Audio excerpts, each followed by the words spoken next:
Let's do 28 together. Okay, identify the type of reaction and complete the reaction below. So all I want, guys, is synthesis, decomposition, single replacement, double replacement, or combustion. So for here, I've got one element plus a compound gives me another element and something, I don't know what that is. Okay, so what happened here, as soon as you see that one element there with a compound, you should automatically know that Na came in and kicked H out. Okay, so you see H all by itself. Technically, since H is diatomic, it's got to be H2. So now Na and Cl have to bind together. So Na has a +1 charge. Cl has a -1 charge. So when you cross your charges, you end up with NaCl. And you know this is single replacement, right? Okay. Now, last thing I have to do is balance. I've got 2 H's, 1 H here, so I'm going to put a 2 here.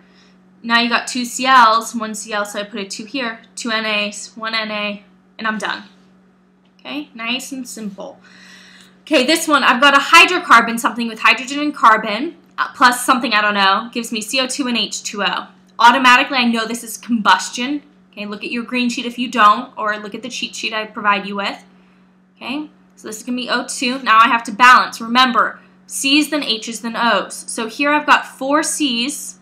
So I'm going to put a 4 in front here to balance that out. Remember, this 2 only refers to the O, not to the C. Then I've got 10 H's here, so I'm going to put a 5 here. What you should notice when you add these up, here's 8 O's plus 5 O's. I have 13 O's here. So I have to put 6.5 here to get 13 on this side. And I can't leave it like that. What I have to do is multiply the entire thing by 2. So I'm going to put a 2 here.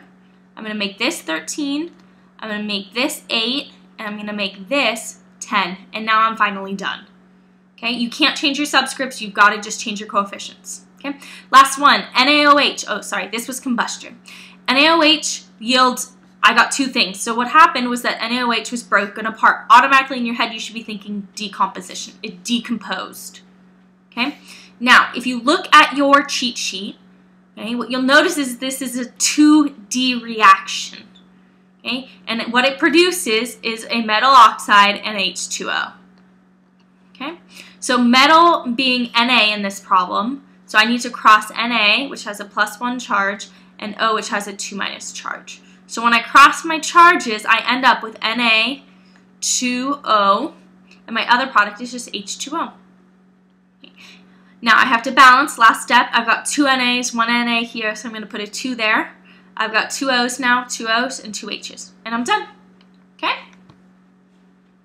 So I'm going to explain number 29 through 31, and as you can see on my screen, I also have a handy-dandy periodic table here to explain electron configuration. Okay? So the first thing we're going to do is write the longhand configuration for Fe and then for Ta, so that's why I have the nice periodic table here for you to see. Okay, so let's write the electron configuration for Fe. Remember, you start on 1, okay, and remember this section is S, this is going to be your D's, okay, this is your P's, and the bottom is your F's. Just a couple of reminders, your D's start on 3, your F's start on 4, okay, so I'm going to start writing. I start on 1, so it's going to be 1s2, because there are 2 boxes, each box represents an electron, so 1s2. Then I go down here because I'm reading it like a book. There's 2s2. Okay. Then I've got 2p6 right here.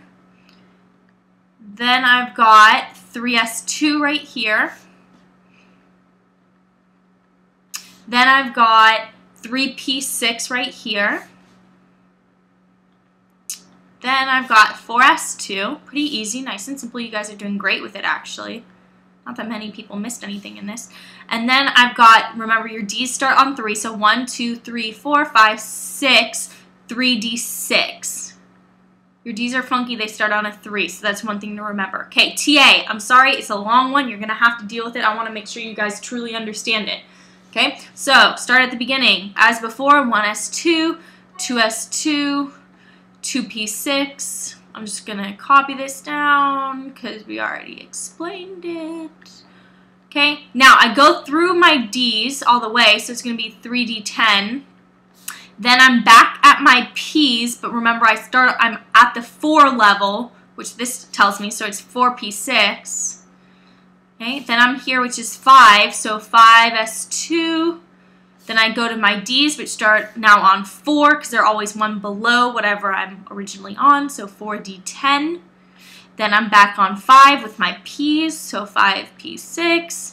Then I'm down at 6s2.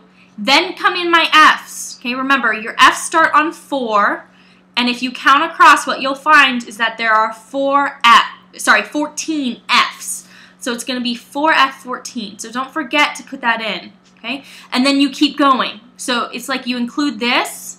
This shows this very nicely. You include this, and then you keep going.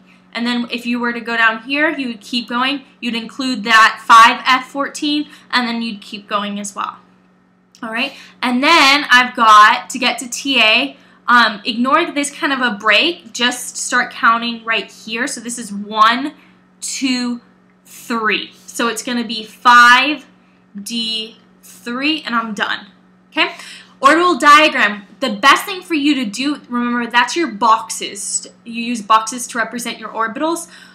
Just a couple of reminders. S's have 1 orbital, and remember, each orbital fits only 2 electrons. Those are your boxes.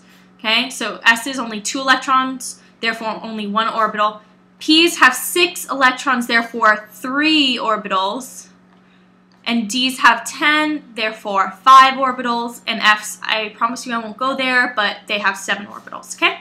So let's start out. I would recommend writing your electron configuration first. So for Ni, which is right there, it would be 1s2. Then I'm going to go a little bit across 2s2. Then 2p6. Then 3s2.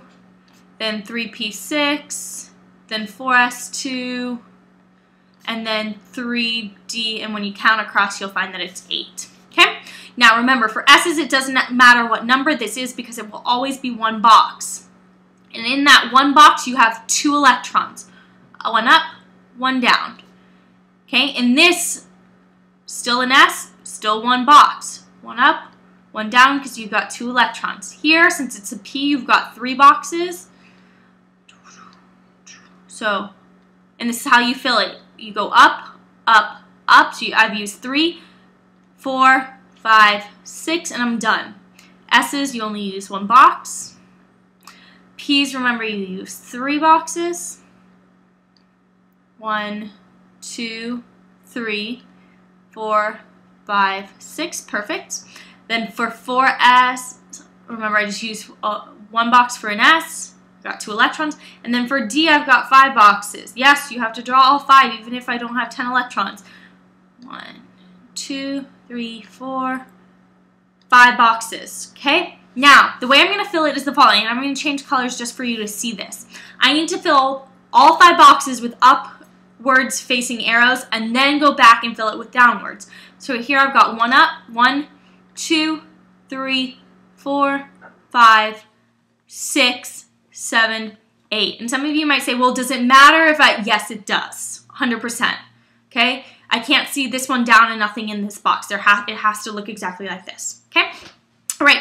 If you go to the next problem, and this requires a teensy bit of math, what you're going to be doing is multiplying 7.4 times 12.43. And the really important thing for you to remember is your rules. So just remembering that when you multiply and divide, you need to use the fewest number of significant figures. Therefore, when I get my answer by multiplying, which in this case is 91.982, in order to round, I have to determine how many significant figures each of these have. Well, 7 and 4, that's 2 significant figures. Remember, I count from left to right. Here I've got 1, 2, 3, 4 significant figures. Therefore, my final answer should only have 2. I want to use the fewest number of sig figs possible. Therefore, when I round this needs to have 2, so it's going to be 92 because I rounded the 1 to a 2. Right here, I'm going to add. End up getting 103.2. Now to round, remember, adding and subtracting, you now use the fewest number of decimal places. Well, this only has 1 decimal place, and this only has 1 decimal place. Therefore, your final answer should only have 1 decimal place as well. So actually, it's kind of a trick question. You just leave it as is. Okay, that's it.